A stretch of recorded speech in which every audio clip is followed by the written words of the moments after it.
So somewhere along the line, it's very interesting because, PlayStation fans, Xbox fans, they become united at various points through various struggles and things like that. It's kind of interesting to see how that kind of takes foothold. But with this news, there's obviously going to be some upset Xbox fans because they feel like a very much lot of what's going on with Xbox has to do with looking good or just simply trying to, I guess, fool shareholders and things like that. Definitely could be that case. We'll have to kind of look at it and see exactly how everybody else feels. I'm sure this is going to be taken in a lot of different ways or whatever, but for me, I think it makes sense for Microsoft to maybe not do this, getting the kind of returns. Like, again, I've made my piece perfectly clear. I don't think putting Pentiment and Hi-Fi Rush and Grounded and Sea of Thieves on PlayStation is really going to help keep the lights on. If you need those things to keep things going on Xbox, then I think you're kind of screwed to begin with, right? Because if you look at it, to be honest with you, and they have so many games, Call of Duty, Overwatch, World of Warcraft, Elder Scrolls Online, Fallout 76, Minecraft. Minecraft is the best-selling game of all time. And Call of Duty is routinely the best-selling game each and every year. You have these franchises. If you need to put Pentiment on PlayStation to be successful, you failed in other places. Now, back to the part that's kind of annoying the people. According to this, like on Sea of Thieves, you're going to require a Microsoft account to play.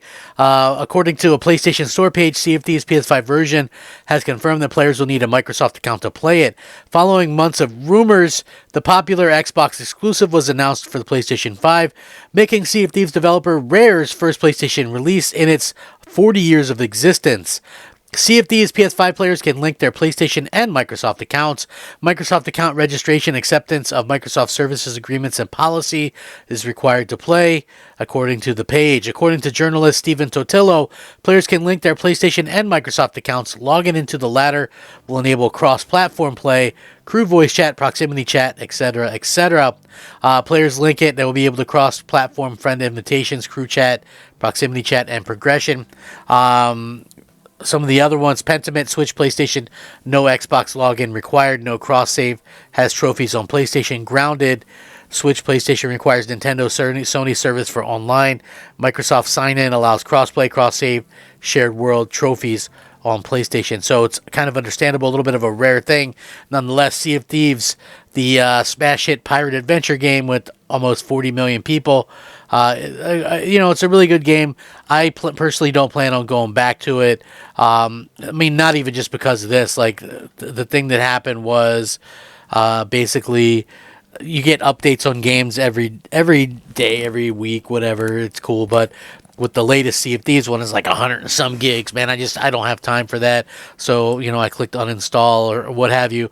Again, the reason why people are upset about this, for a lot of reasons, is because what this is going to do is require, a Microsoft account, just like kind of like with Minecraft. So when Microsoft will go out and do their, we've got so and so many, people, on monthly active users or whatever, it's going to look better, if they get another, million of them or what. It's going to like that's all it comes down to, right? Like that's all it comes down to. And to be honest with you, it's really kind of ticking people off. And I can understand that, when you're kind of at this weird situation where people are, a little bit angry over what's happening with, Xbox and their games, and then you see what's happening with PlayStation with 900 layoffs and all these different things. It's a little bit weird. It's a strange situation to be caught up in, and you can see how like the gaming industry is almost always seemingly in some kind of weird flux. And I'm not a fan of that. I want gaming to excel, and I really want consoles to excel, because that's the main thing that I game. Like, I'm not going to ever game on a PC or the cloud or, any of that stuff. It really needs to be consoles, where I'm going to be gaming. And so, I'm not a phone gamer. I couldn't care less about those things, or like, free phone games and, do this or that or the other thing. Just not my thing. I've kind of grown out of the Nintendo stuff over the years. It's just, I'm just being honest about it, just honestly, I couldn't care less about, saving, Peach for the millionth time. Like, I mean, they make really good games, I'm sure, and but they make the same game pretty much over and over again, and I think that is the part that gets kind of old and stale. Microsoft, though, on the other hand, who knows? A lot of people think they have a lot of foresight into this stuff. I'm not saying that they're always wrong or whatever the case may be. For me, you want to leverage some games on PC. I thought that made sense. Something like Sea of Thieves made sense on PC. I think it made less sense for stuff like Halo or what have you.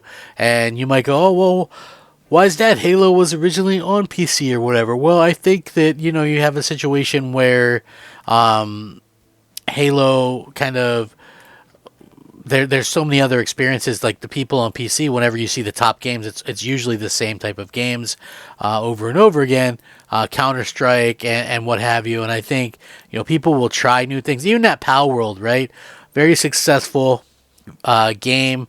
Millions of people played it, but now like 90% of the game population, couldn't care less about it, to be quite honest with you. So, again, that's just kind of how it goes. Like these games will be popular one day and then have nobody on them the next. That could even happen to Helldivers 2. I think Helldivers 2 is a great game, right? When you can actually get in with your friends and play it, right? So the real problem that I used to have back in the PS3 days, like I used to have a gaming clan, and we were mostly on 360. But myself, my brother, and one of my best friends, we also had PS3. So when we start running the practices and stuff on PS3, like the compared to the voice chat quality of Xbox 360 and the party chats and stuff on PS3, they didn't have that.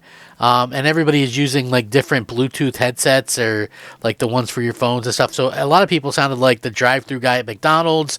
There was a lot of issues getting in and out of parties. Like it would kick you if somebody sent you 2 invites too quickly, your screen would lock up and you'd have to like reset.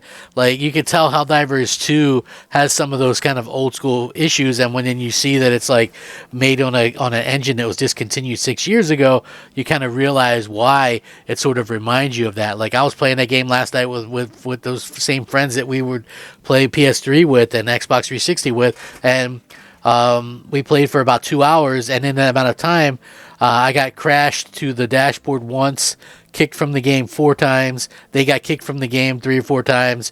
Then you appear offline, and you have to reset it so that you can send invites and stuff. I don't know. It's just kind of a big hassle. But what do you guys think about this? Is this Microsoft trying to get slick and, get more active users? Let me know. Thanks for watching. I'm Crap Gamer. This is Crap Gamer Reviews. If you enjoy my content, please like and share. Rack 'em up. Crap Gamer out.